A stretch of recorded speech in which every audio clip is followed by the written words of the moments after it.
Je suis récemment tombé sur cette phrase qui dit « Pas de sacrifice, pas de victoire ». Connaître le sacrifice, c'est connaître la victoire. La victoire, la délivrance, la préservation ont une origine. Et l'origine de ces choses se trouve dans le sacrifice de Jésus, dans sa mort et dans sa résurrection. Aujourd'hui, j'aimerais continuer le message que nous avons commencé les 4 dernières fois, intitulé « La puissance de l'Évangile ».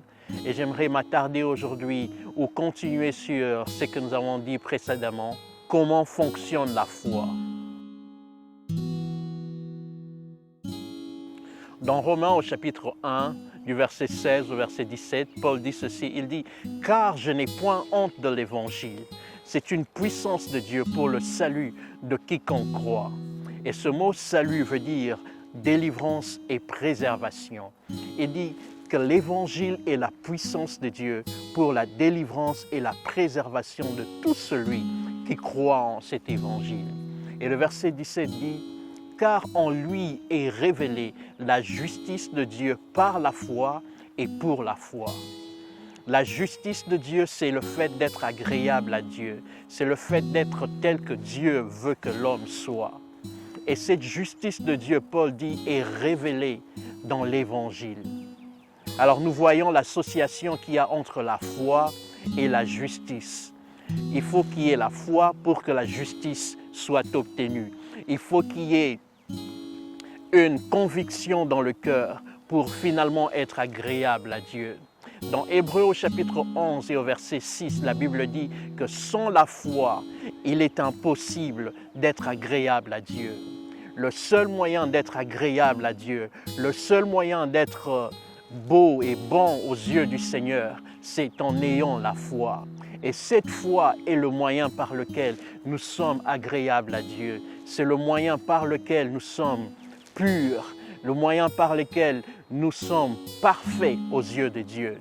Cette justice, cette perfection n'est pas le fruit d'une activité religieuse, ce n'est pas le fruit d'une certaine discipline quelconque, mais c'est plutôt le fruit de la foi qu'on a en l'Évangile, en cette bonne nouvelle qui nous a été annoncée.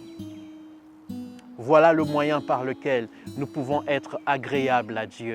Et cette justice est révélée au travers de cet Évangile. L'Évangile est la bonne nouvelle de ce que le Seigneur a accompli pour nous. Tout message qui est basé sur les performances de l'homme pour être agréable à Dieu n'est pas l'Évangile.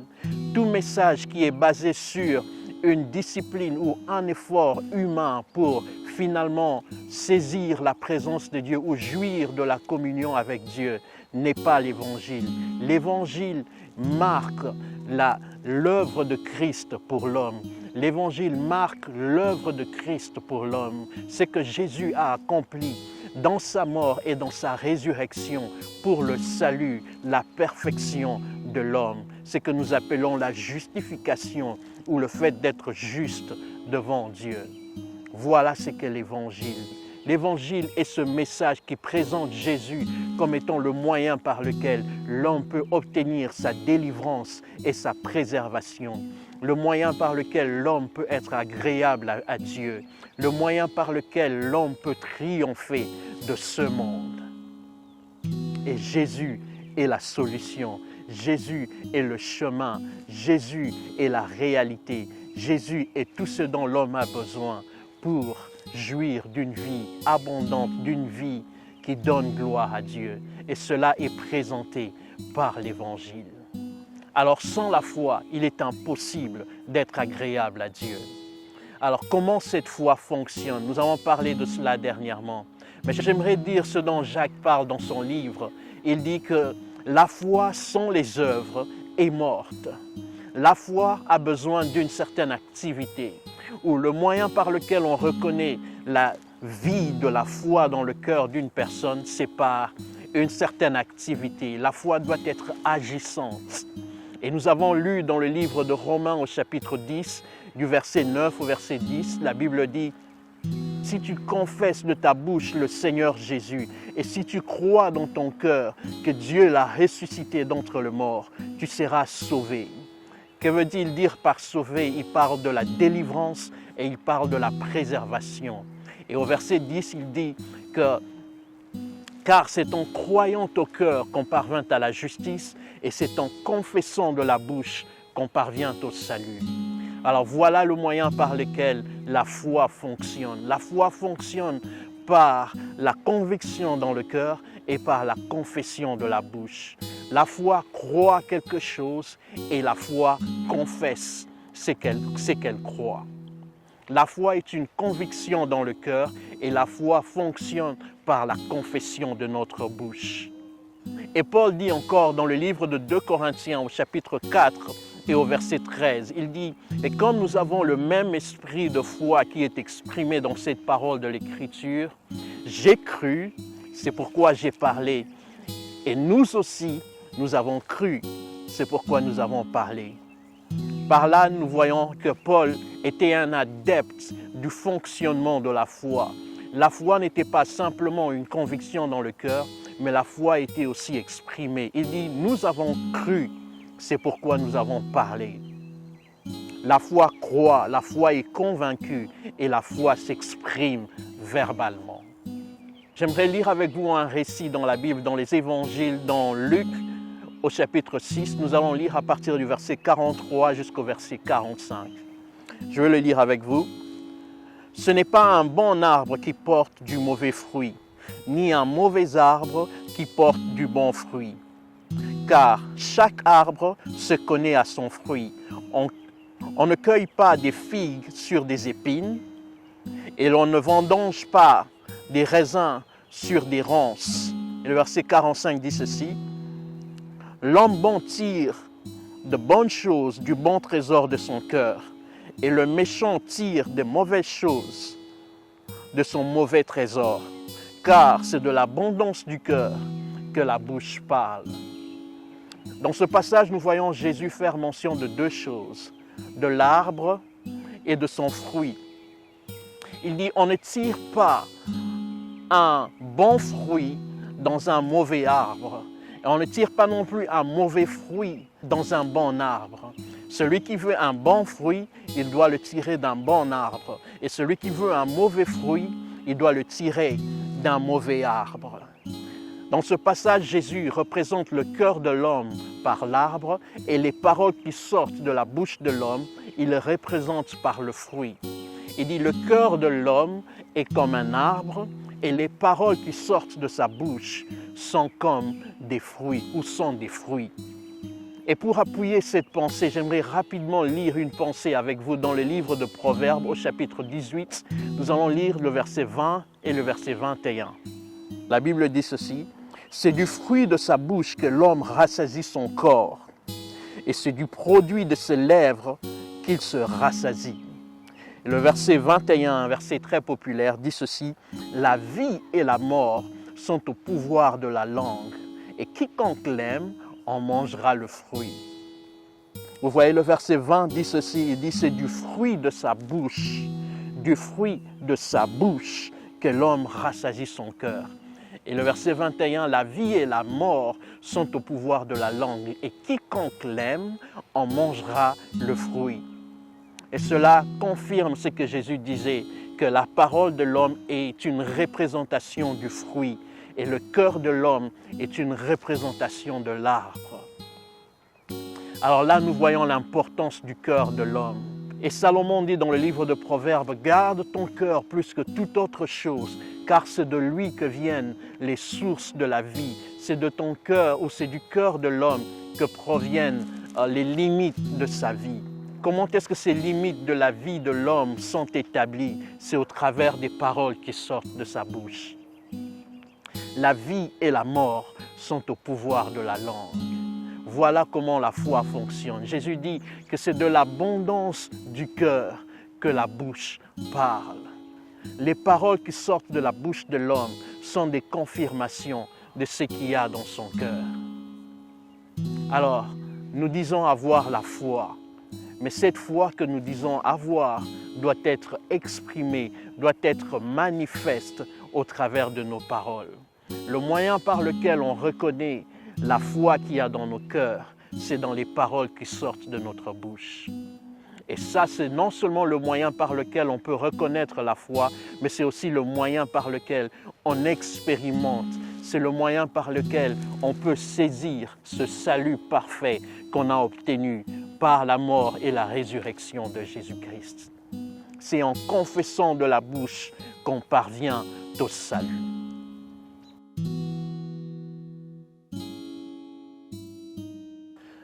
Sans la foi, il est impossible d'être agréable à Dieu.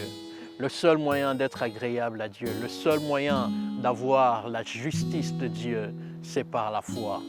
Paul dit, c'est dans l'Évangile qu'est révélée cette justice qui s'obtient par la foi. Ce n'est pas dans la loi, ce n'est pas dans la discipline, mais c'est plutôt dans l'Évangile. Dans l'Évangile est révélée la justice de Dieu qui s'obtient par la foi. Quand Jésus était venu sur terre, il était mort pour nous. Et à la croix, quand il était mort pour nous, la Bible dit qu'il était devenu péché afin que nous devenions la justice de Dieu. Mais maintenant qu'il est ressuscité, qu'est-ce que Jésus-Christ est pour nous désormais dans le ciel? Qu'est-ce que la Bible dit de Jésus présentement à la droite de Dieu le Père? J'aimerais lire avec vous dans le livre de Hébreux au chapitre 3, au verset 1. La Bible dit ceci, Hébreux 3, verset 1. « C'est pourquoi, frères saints, qui avez part à la vocation céleste, considérez l'apôtre et le souverain sacrificateur de la foi que nous professons. » Verset 2. « Jésus qui a été fidèle à celui qu'il avait établi, comme le fut Moïse dans toute sa maison. » Je répète, il dit « Considérez l'apôtre et le souverain sacrificateur de la foi que nous professons, Jésus qui a été fidèle à celui qu'il avait établi. » Jésus-Christ à la droite de Dieu le Père, pour nous présentement, est le souverain sacrificateur. Il est notre apôtre et il est notre souverain sacrificateur. Alors la question que je vous pose en ce jour est celle-ci. C'est quoi la fonction d'un souverain sacrificateur? La réponse est, c'est celui qui offre à Dieu des sacrifices. Alors, quels sont les sacrifices que Jésus-Christ offre à Dieu pour nous présentement, nous qui croyons en lui? La réponse se trouve dans le livre toujours d'Hébreux, au chapitre 13. Nous allons lire le verset 15. Hébreux chapitre 13, au verset 15. « C'est par lui que nous offrons sans cesse à Dieu un sacrifice de louange, c'est-à-dire le fruit de lèvres qui confessent son nom. » C'est par lui que nous offrons sans cesse un sacrifice de louange, c'est-à-dire le fruit des lèvres qui confessent son nom. Voilà le sacrifice que nous offrons à Dieu au travers de Jésus-Christ. Par lui, nous offrons à Dieu ce que nous confessons de notre bouche. Jésus-Christ présente à Dieu comme sacrifice pour nous présentement au ciel les paroles de notre confession. Quand nous disons que le Seigneur est notre aide, cela est un sacrifice que Jésus peut offrir à Dieu pour nous. Quand nous disons que le Seigneur est notre délivrance, cela est un sacrifice que Christ peut offrir à Dieu pour nous. Voilà le moyen par lequel Dieu peut nous délivrer, parce que nous confessons de notre bouche qu'il est notre délivrance, parce que nous confessons de notre bouche qu'il est notre victoire.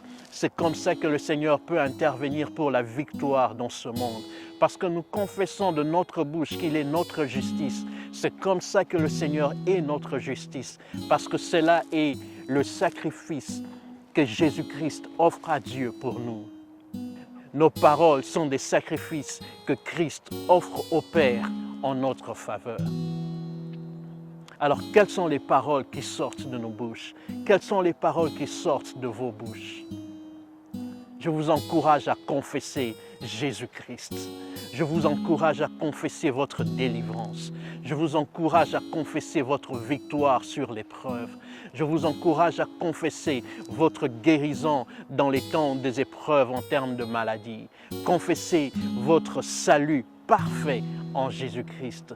Confessez la provision de Dieu. Confessez votre bien-être par la foi en Jésus-Christ au travers de vos paroles. Et le Seigneur se manifestera dans vos vies, car vos paroles sont des sacrifices que Jésus-Christ peut offrir au Père pour intervenir en votre faveur. Souvenez-vous de ce que Jésus disait, qu'il vous soit fait selon votre foi. Et c'est ce que je vous dis en ce jour, il vous sera fait selon la foi que vous avez. Et votre foi est manifeste et votre foi est agissante au travers des paroles qui sortent de votre bouche. J'aimerais prier avec vous. Seigneur notre Père, je prie pour mon frère et ma sœur. Ma prière, Seigneur, est que tu rendes cette parole claire dans son cœur, afin que, Seigneur, ta parole que tu as plantée dans le cœur de mon frère et de ma sœur soit non seulement une information, mais que cette parole soit une expérience. Et que les paroles qui sortent de la bouche de mon frère déterminent les limites, déterminent les opportunités de sa vie, selon ce que Christ a accompli pour lui ou pour elle à la croix. Je te bénis pour ton amour pour mon frère et ma sœur. Au nom de Jésus-Christ. Amen. À la prochaine.